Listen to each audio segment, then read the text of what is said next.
We're going to complete a closed traverse for 4 stations on the Millfield site. You can see the car park, building 1 and building 2. We already have 4 nails or surveying points already located in the footpaths around the green area, labelled point A, point B, point C and point D. We're going to measure and calculate the coordinates of these points exactly. The reason for doing this is that any surveyor on a site has to establish a control network, which is a framework of survey points. We have our 4 survey points, or stations, from which the coordinates are precisely determined. The points are considered definite and subsequent survey work are related to them. So if we know the coordinates of our 4 points, anything that we can do in our green area, we can go to the survey, we will relate it to the coordinates of our 4 points. Physically, these stations will consist of short nails embedded in a road surface, or nails cast into a concrete filled steel tube driven into the ground. In all cases, the stations must be rigid and not prone to disturbance or movement. For our application, we have a number of surveying pins driven into the ground between the paving stones in the footpath. The practice of using a control framework as a basis for further surveying operations is often called working from the whole to the part. So we work out the precise coordinates of our 4 points, and we'll use those 4 points to determine or to measure features within our rectangular area. Traversing is one of the simplest and most popular methods for establishing control networks for all types of major project. To do our closed traverse, essentially what we're going to do is we're going to set up a total station starting at point A, and we're going to aim it towards station B. We'll measure the distance, and in that direction we will zero the horizontal angle. We'll then turn the total station round, so then it is then targeted on station C, and measure the internal angle. We'll do that face left and repeat it face right. Also recording the horizontal distances between A and B and A and C. With this information, the angle and the distances, we can use that to calculate the coordinates of B and C relative to point A. With the first set of measurements made at point A, we will repeat the procedure by moving the total station to each of the other stations in turn, measuring the distance to each of the stations, measuring the angle in face left and face right mode, so that we will then have a measurement for the horizontal distance between each of the stations and an angle or internal angle calculated. With this complete set of values, we can then calculate the coordinates of each of the points. Over in the car park, we have a further point at the very top here. Call that point E. With this point E relative to point A, we're going to essentially record the angle. You'll see this at the very end of the video. The reason for doing this is that we need to get the bearing angle of each of the traverses between A and B B to D, C to D, and A to C. With that and some information we've already previously recorded, i.e. the GPS coordinates of point A and point E, we can find the bearing angle of AE, and with our measured angle we can work out the bearing angle for each of the traverses within our control network. So we're going to complete a closed traverse for 4 points outside between building 1 and building 2. You can see in the distance we have a number of stations set up. We've got a prism set on a tripod holder over a known point, and another one in the corner. Here is the third one. Then finally over beside building 2 we have our total station. With the total station we're going to record the internal angles at each of the 4 corners and the distances as well. I'll show you that just in a minute.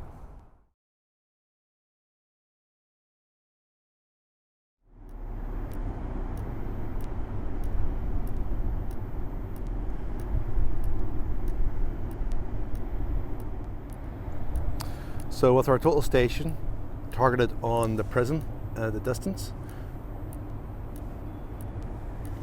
what we do is we go to our total station and we zero set the horizontal angle.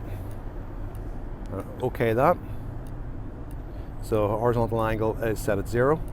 Then we need to measure the horizontal distance. Just measure that again.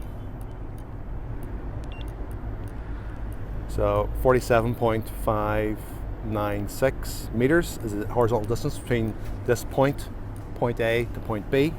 We're now going to take our total station, take off the horizontal and vertical locks, and turn round and target our next station, which is down here, and measure the horizontal angle.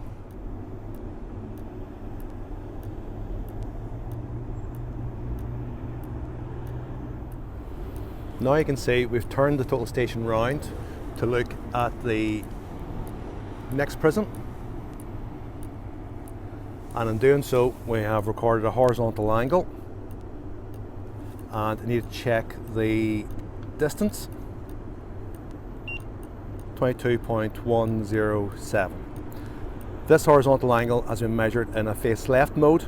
So now what we need to do is to check our angle measurement by unlocking the vertical and horizontal adjusts, swinging it round and repeating the same angle measurement. Repeating the same angle measurement in a face right mode, our horizontal angle is displayed, and we'll just double check our distance measurement.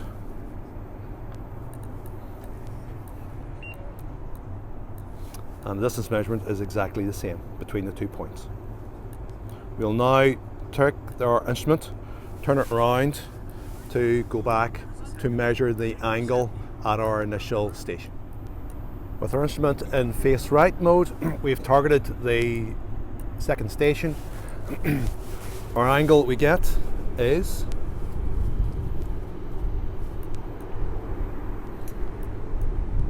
displayed, and we'll check the distance measurement.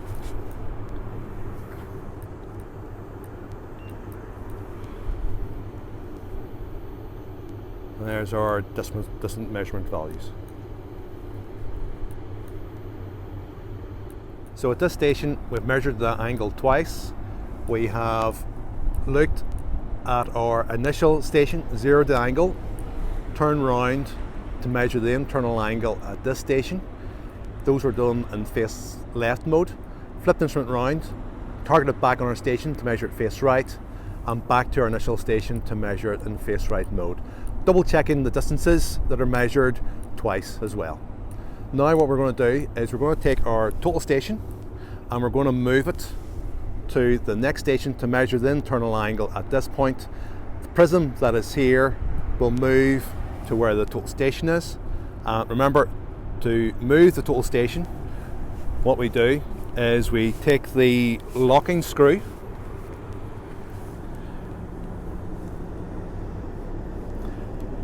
turn it 180 degrees, and then you can lift it off and move it to the next station. You leave the tri-back base where it is.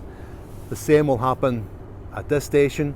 We'll take the prism holder, unlock it using the same locking mechanism here, and transfer the prism holder from this station to here, and then record the angles at that point in a similar manner.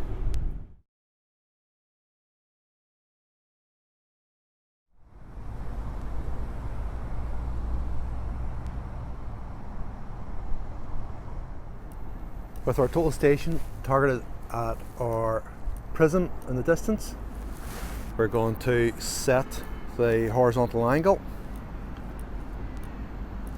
Press the 0 set, press yes to confirm, set the 0 angle, and then we're going to measure the horizontal distance.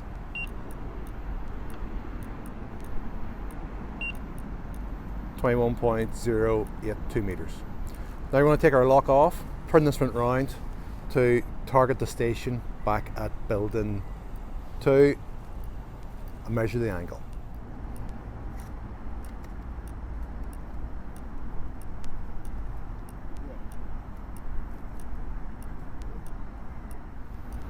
So with our total station targeted on the next point at the distance, we can record the horizontal angle, and we can check the horizontal distance to that point, 47.596.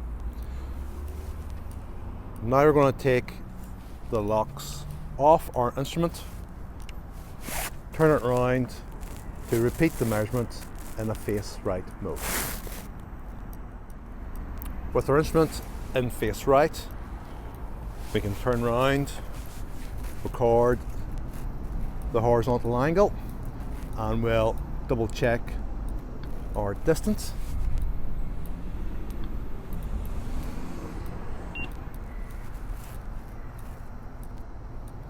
Then we can take the horizontal locks off, rotate the instrument back to the original station, and record the angle and distance again. With our instrument targeted back at the original station, we can record the angle in face right mode and double check the distance.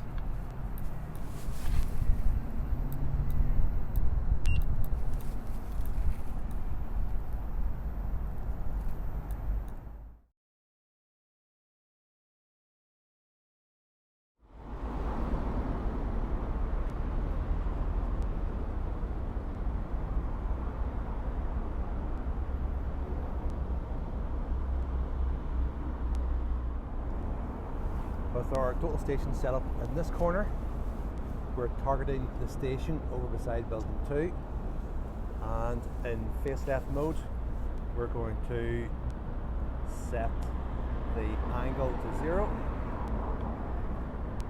0 set, confirm, set the horizontal line to 0, then we've got to check the measurement distance. So 47.672. Now we're going to turn it round to measure the angle at our next station over here.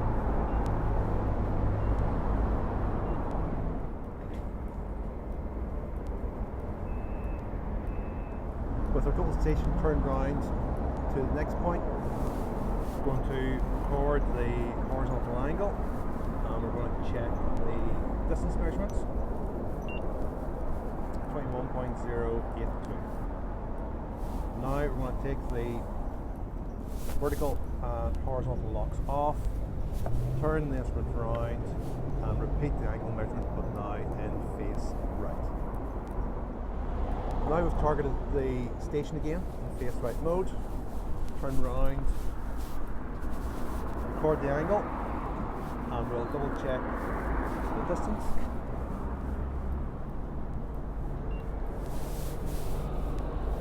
Distance recorded.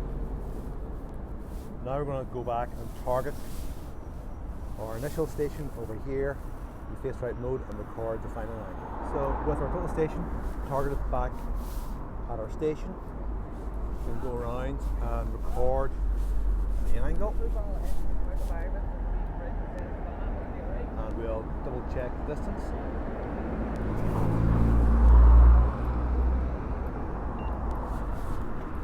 And the distance recorded.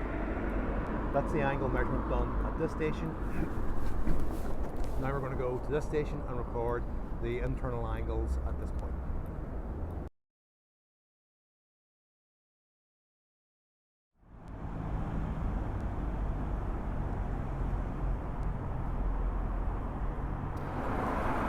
So with our total station here, we're targeting the prism in the distance. At this point, we're going to zero the horizontal angle, pressing 0 set, confirm. Horizontal angle is set to 0, and we're going to double check the horizontal distance back to our station, 22.015 meters.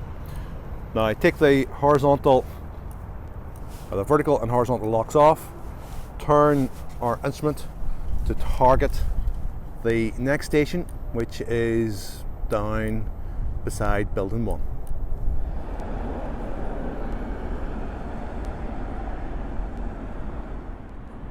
Now we turn the instrument round to target the next station, and the horizontal angle that we see on the screen is shown, and we'll check the horizontal distance.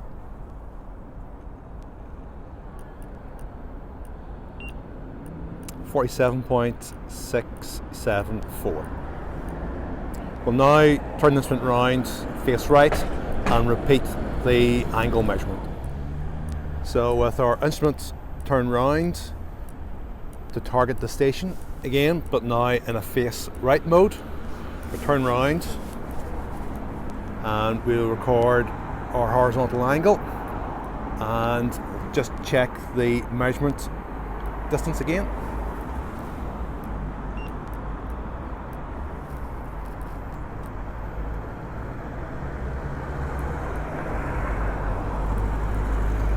Now we'll undo the horizontal locks and rotate our total station back to record the original angle in face right mode. Targeting the total station back at our original station,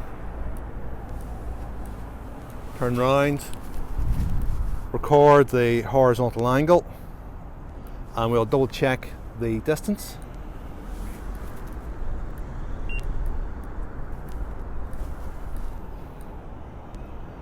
And there's our values.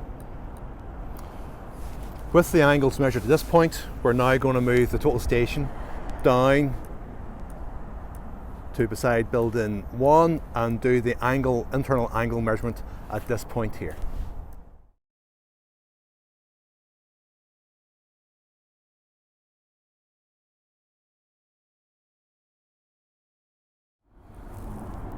So we set up at this station and we're looking at a prism in the far end of the car park, and I've set up and zeroed and measured the distance. Just check the distance again.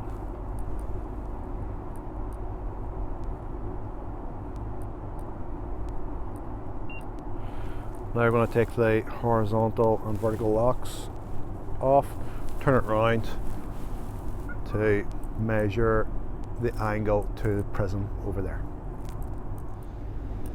In face left mode, I've turned the total station round to target the station beside building 1.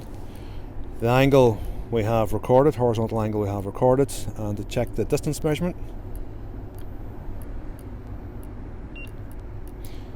And we're going to turn it round and do the face right angle measurement. Now we've recorded or targeted the station in the distance, we can turn round and get the angle measurement, and we'll double check the distance measurement.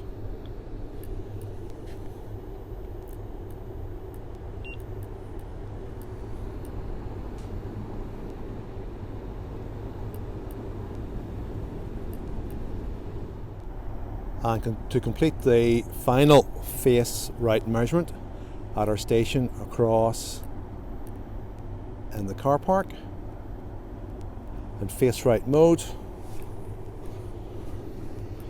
our horizontal angle is recorded and we'll double check the distance measurement.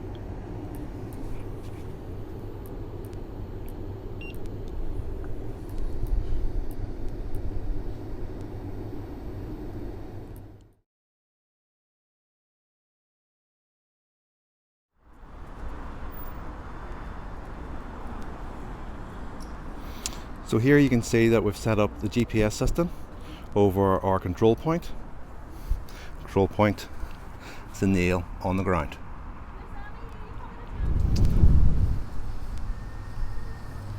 We're set up and we're connected to the GPS station, and we're going to measure the GPS coordinates for a time period of 3 minutes or 180 seconds, and we press go.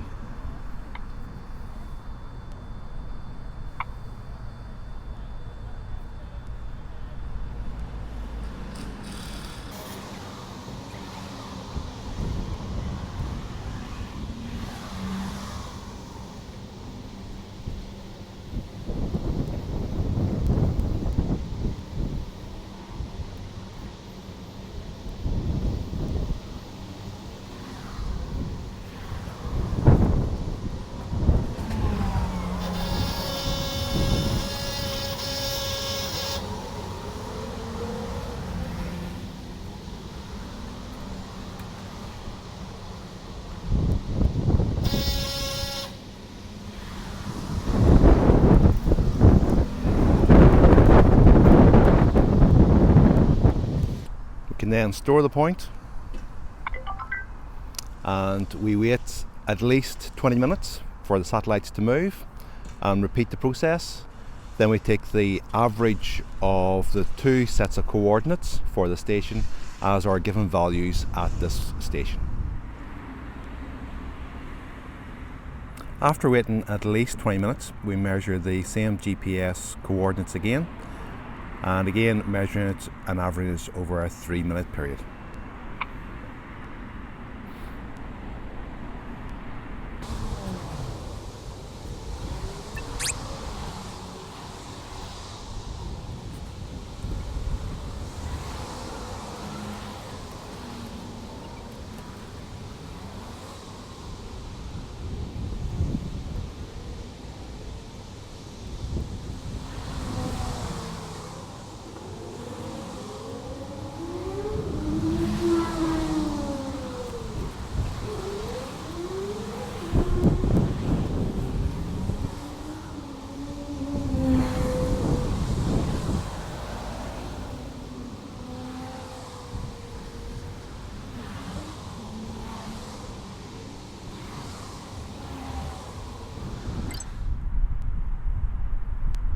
Now we can compare the two sets of values measured at the same point, and we would take the average of the north reading, average of the east reading, and average of the elevation. Those are the points that we'll use in our calculations. We've moved now to measure the GPS coordinates of our next point. The GPS station is set up over the next pin, and we're going to record the coordinates again for 180 seconds. Do that twice, separated by a period of at least 20 minutes.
So we're going to measure the coordinates again.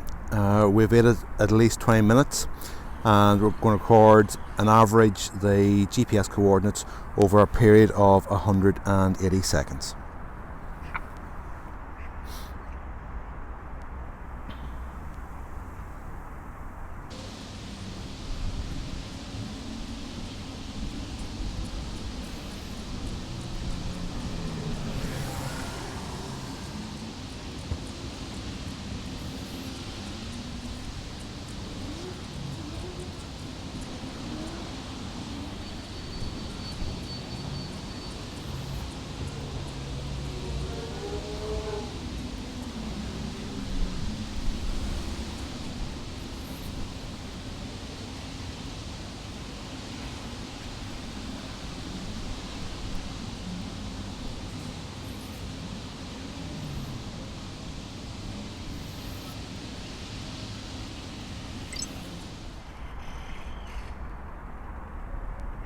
Then looking at the pair of coordinates that we've measured, we've got 2 sets of northings, 2 sets of eastings, 2 sets of elevations. We're going to take the average of these coordinates and we'll use that for our calculations and working out the bearing angle.